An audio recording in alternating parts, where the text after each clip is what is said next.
ایک شخص خدا کو نہیں مانتا تھا، وہ کہتا تھا کہ میں اللہ کو نہیں مانتا، وہ کہتا تھا کہ دنیا میں جو نظام چل رہا ہے وہ انسانوں کی وجہ سے چل رہا ہے، اللہ کی وجہ سے نہیں چل رہا، دنیا میں جو ترقی کا کام ہو رہا ہے وہ انسانوں کی وجہ سے ہو رہا ہے، اللہ کی وجہ سے نہیں ہو رہا۔ تو وہ شخص امام ابو حنیفہ رحمۃ اللہ علیہ کے پاس آیا اور کہا کہ حضرت میں اللہ کو نہیں مانتا، اس بات پر میرے ساتھ مناظرہ کرو، اگر آپ نے ثابت کر دیا کہ اللہ ہے، موجود ہے، تو میں مسلمان ہو جاؤں گا۔ تو انہوں نے ٹائم رکھا کہ کل 10 بجے ہمارا اس بات پر مناظرہ ہوگا۔ تو امام ابو حنیفہ رحمۃ اللہ علیہ نے کہا ٹھیک ہے۔ تو جب صبح ہو گئی تو وہ شخص فکس 10 بجے اس مقام پر پہنچ گیا جہاں پر مناظرہ ہونا تھا، لیکن امام ابو حنیفہ رحمۃ اللہ علیہ نے آنے میں تھوڑی سی دیر کر دی۔ مثال کے طور پر 10 بجے پہنچنا تھا، وہ امام ابو حنیفہ رحمۃ اللہ علیہ 12 بجے پہنچے جان بوجھ کر۔ تو وہ شخص نعرے بازیاں لگانے لگا کہ دیکھو جس کو تم نے اپنا امام بنایا ہوا ہے وہ تو میرے ڈر کے مارے بھاگ گیا، ابھی تک نہیں آیا مناظرے کے لیے۔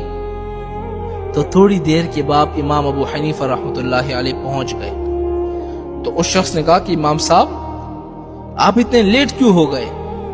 تو امام ابو حنیفہ رحمۃ اللہ علیہ نے کہا کہ میری بات سنو، کہ جس جگہ سے میں آتا ہوں یہاں تک راستے میں ایک دریا پڑتی ہے، تو جب میں دریا کے پاس پہنچا میں نے وہاں دیکھا کہ ساری کشتیاں جا چکی ہے، اب میں یہاں پر کیسے پہنچتا؟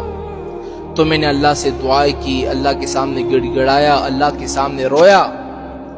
تو پھر میں نے کیا دیکھا کہ ایک درخت خود بخود کٹ رہا ہے، خود بخود کشتی کی شکل اختیار کر رہا ہے، خود بخود میرے سامنے کشتی تیار ہو رہی ہے، میخیں لگ رہے ہیں اور ایک کشتی کی شکل میں تیار ہو کر میرے سامنے آ گئی۔ تو میں اس میں بیٹھ کر پھر یہاں پہنچ گیا۔ تو وہ شخص کہنے لگا کہ یہ تو پاگل نہیں ہو گیا، ایسا بھی ہو سکتا ہے کہ ایک درخت خود بخود کٹ جائے، خود بخود کشتی کی شکل اختیار کر لے، خود بخود اس پہ میخیں لگتے رہے، خود بخود آپ کے سامنے آ جائے، یہ سے ہو سکتا ہے؟ تو امام ابو حنیفہ رحمۃ اللہ علیہ نے فرمایا کہ جب یہ چیز نہیں ہو سکتی تو مجھے یہ بتاؤ کہ دنیا کا نظام کیا خود بخود چل پڑا؟ اس کو بھی بنانے والا کوئی ہے نا۔ تو وہ شخص بالکل لاجواب ہو گیا، چپ ہو گیا۔ تو شخص نے کہا کہ امام صاحب چلو میں آپ کی یہ بات مان لیتا ہوں، مجھے یہ بتاؤ کہ اللہ اس وقت کہاں پر ہے؟ تو امام ابو حنیفہ رحمۃ اللہ علیہ نے فرمایا ٹھیک ہے میں بات کو ثابت کرتا ہوں کہ اللہ اس وقت کہاں پر ہے، میں بتاتا ہوں۔ آپ نے فرمایا کہ ایک دودھ کا کٹورا منگواؤ۔ دودھ کا کٹورا منگوایا گیا۔ تو امام صاحب نے فرمایا کہ اس دودھ کے اندر آپ کو مکھن نظر آ رہا ہے؟ مکھن؟ تو اس نے کہا کہ امام صاحب مکھن تو نظر نہیں آ رہا، البتہ اگر ہم اس کو تیار کریں گے، اس کو بروئیں گے، پھر اس سے مکھن نکلے گا۔ امام صاحب نے کہا نہیں مجھے مکھن دکھاؤ، اس دودھ کے اندر مکھن ہے کہاں پر؟ تو شخص نے کہا کہ مکھن تو ہے نہیں، لیکن جب اس کو تیار کیا جائے گا تب مکھن نکلے گا، مکھن اسی دودھ سے نکلتا ہے نا میرے بھائیوں۔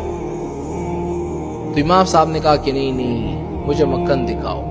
اس نے کہا مکھن تو فی الحال نظر نہیں آ رہا۔ تو امام صاحب نے فرمایا کہ جب تم اس مجازی چیز کو نہیں دیکھ سکتے تو تم اس حقیقی خدا کو کیسے دیکھ پاؤ گے؟